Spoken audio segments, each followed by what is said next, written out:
پاک میں رسول اللہ صلی اللہ علیہ وسلم نے ارشاد فرمایا، کیا ارشاد فرمایا؟ کہ جو میرے اہل بیت سے ایک دن کی محبت کرتا ہے تو اللہ تعالیٰ اس کو 1 سال کی نفل عبادت کا ثواب عطا فرماتا ہے۔ 1 سال کی نفل عبادت کا ثواب، ایک دن محبت کرے تو۔ اور محبت نہیں کرنے کے لیے حضور نے وعید کیا بتائی؟ کہ جو شخص نماز تو پڑھتا ہو، روزے تو رکھتا ہو، صدقہ خیرات تو کرتا ہو، حج و عمرے کرتا پھرتا ہو اور تہجد گزار ہو، کتنے اس کے پاس اعمال کے ذخائر ہوں، اگر وہ میرے اہل بیت سے نفرت کرتا ہے تو حضور نے فرمایا اس کا حشر بروز قیامت یہود و نصارہ کے ساتھ ہوگا۔ اب بتاؤ جنت میں جائیں گا انہیں؟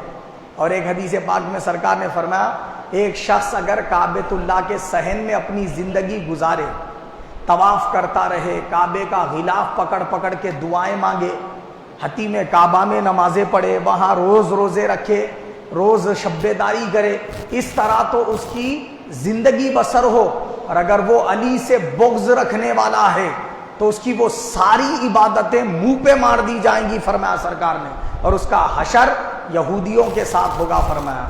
اب معلوم کیا ہوا؟ معلوم یہ ہوا کہ حضرت علی ہو کہ سیدہ فاطمہ ہو، امام حسن ہو کہ امام حسین ہو، ان سے محبت کرنا ہر مومن پر واجب ہے۔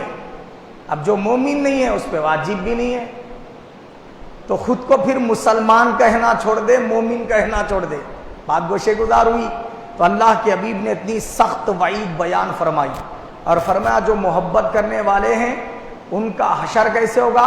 کل بروز قیامت میں علی، فاطمہ، حسن و حسین سے محبت کرنے والوں کو سفید موتیوں کے گنبد کے سائے میں لے کر اپنے ساتھ تناول طعام کر رہا ہوں گا، بولے سرکار، حضور کے ساتھ ساتھ ہوں گے وہ لوگ۔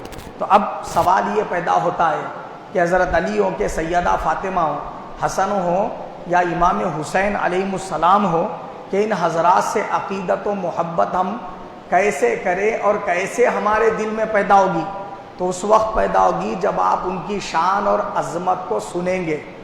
وہ اللہ اور اس کے رسول نے جو شان قرآن اور حدیث میں بیان فرمائی، وہ شان کو جب آپ پڑھیں گے، سنیں گے تو ان کی عظمت آپ کے پیش نظر ہوگی۔ محبت کرو بولنے کی ضرورت نہیں پڑے گی، خود بخود آپ کو محبت ہو جائے گی۔ جب آپ وہ چیزیں پڑھیں گے ہی نہیں، سنیں گے ہی نہیں، تو خاک محبت ہوگی، ہو ہی نہیں سکتی محبت۔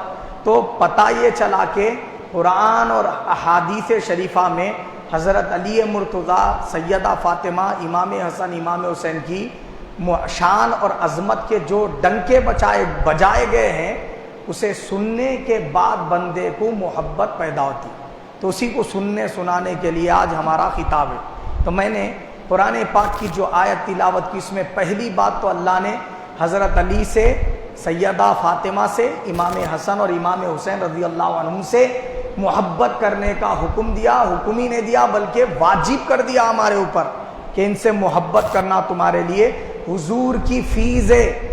یہ ادا کریں گے محبت، یہ محبت کریں گے تو فیس ادا ہوں گی، نہیں کریں گے فیس ہی ادا نہیں ہوں گی۔ اور کیا ہوں گا اس کا نتیجہ؟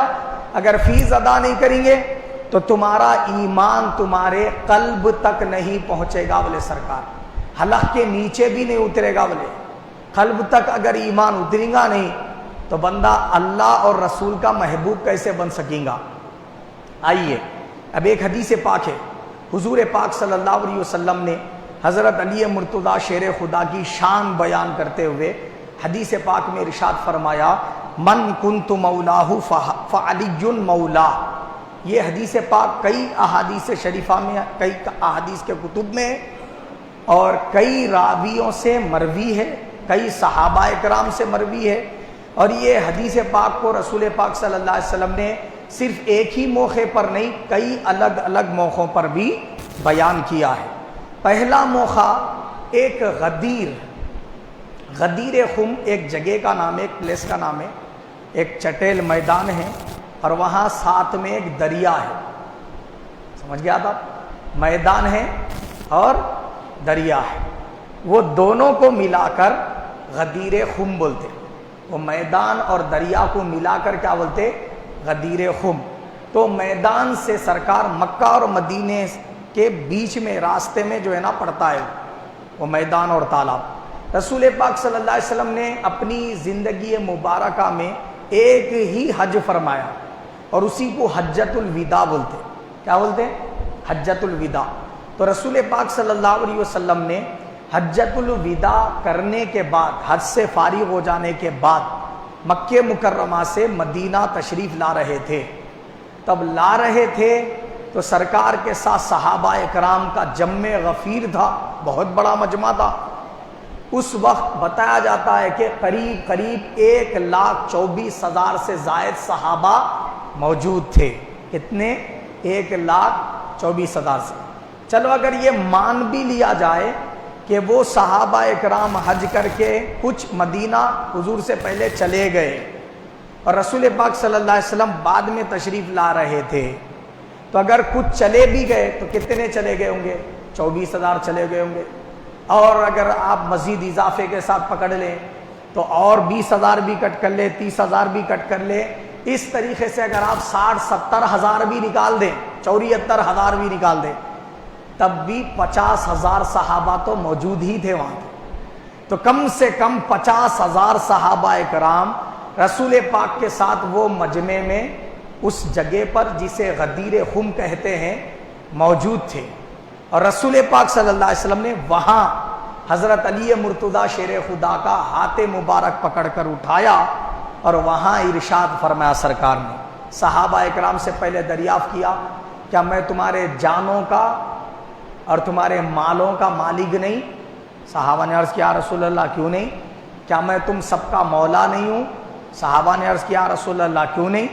حضور پاک صلی اللہ علیہ وسلم نے فرمایا تو پھر کان کھول کر سن لو، من کنت مولاہ فعلی مولا، میں جس کا مولا ہوں علی بھی اس کا مولا ہے۔ یہ کہنے کے بعد حضور نے دعا کی، اللہم والی من والاہ، کیا بولے سرکار؟ اے اللہ جو علی کو دوست بنا لے تو اس کو اپنا دوست کر لے۔ فرمایا وعادی من عاداہ، جو علی سے دشمنی کرے تو اسے اپنا دشمن بنا لے۔